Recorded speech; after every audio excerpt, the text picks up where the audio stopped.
All right, today I want to talk about the Big Bang Theory, the scientific theory, and how it relates to our spiritual life.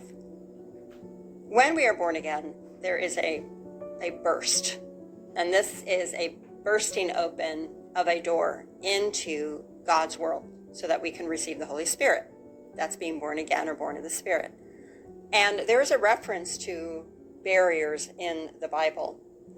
The open door that no man can shut is in Revelation. The walls of Jericho coming down as the trumpets blow is in Joshua.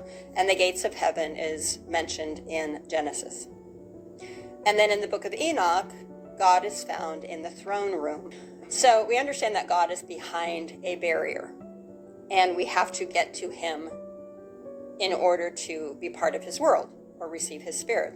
Thinking of God, keeping our mind high on whatever is true, noble, good, and admirable, as St. Paul says. We have to love him. So we're putting our mind, our heart, our whole being on God. This is what drives us closer to that door that will open so that we can receive the Holy Spirit. It's our desire for God. It's our love for God. It's wanting to be with God. Okay, so that opens the door to God's world. So what if we have a situation like Adam and Eve, and whether or not you believe this is a literal story or a metaphor, it doesn't really matter. I believe it's a metaphor. I believe that there's the creation and that the creation is given a mandate, and that is to be fruitful and multiply. So God creates in his image. He says, be fruitful and multiply.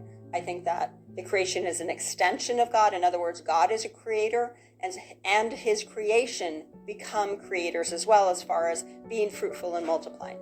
So there's an expansion there. And he wants the creation to expand in his world, using his spirit, using the gift of spirit that he has given them, and the mandate and the instruction to be fruitful and multiply. Now, there comes a time when the creation decides to do something else. So say that there's the creation, it has been creating and expanding along the lines of God's spirit, following God's will. And then there is a time when the creation begins to want something else. And then we have the serpent in the Garden of Eden whispering to Eve to eat of the tree of the knowledge of good and evil, which they have been told not to do by God. And yet they do anyway. And what does that do? That gives them a new desire. Now, this new desire cannot be sustained in the world of God because it is not part of God's will or God's spirit. It's something else. And so that desire must be given the chance to have an outcome, to have fruit. So they are still being fruitful, and yet now the desire and the process and the outcome cannot be sustained in God's world because it's not God's will anymore. It's their will. It has become the will of the creation rather than the will of God in the creation. And so what happens? What happens is now it's reversed, where to get to God, we must have a desire for God. Now the creation has a desire for something else outside of God. And there has to be a world that can sustain it, that can contain it. So this desire, it takes Adam and Eve, or the creation, along this journey to a door. Just like we journey to the door to the Holy Spirit, to God's world, in reverse, the creation coming from God's world is now traveling, having a journey, and the journey doesn't have to be physical. It's the desire journey. It's this desire being fulfilled. Be fruitful and multiply, expand, have a desire, and then have an outcome, which is the fruit. So here the creation has this desire, and the outcome is on its way. That's the journey. But the outcome cannot be contained in God's world because it's not God's will. So what happens? Well, what happens is they get to a door, just like we get to the door of the Holy Spirit going into God's world, the creation gets to a door going into a different world, into the world that we now call time and space, space-time. In space-time, there is the knowledge of good and evil. It's a relative world instead of the absolute world of God's spirit and God's ways. Now they're moving into the relative world of good and evil. And then when they get to that door, what happens? there is a bursting open of that door into time and space, aka the Big Bang.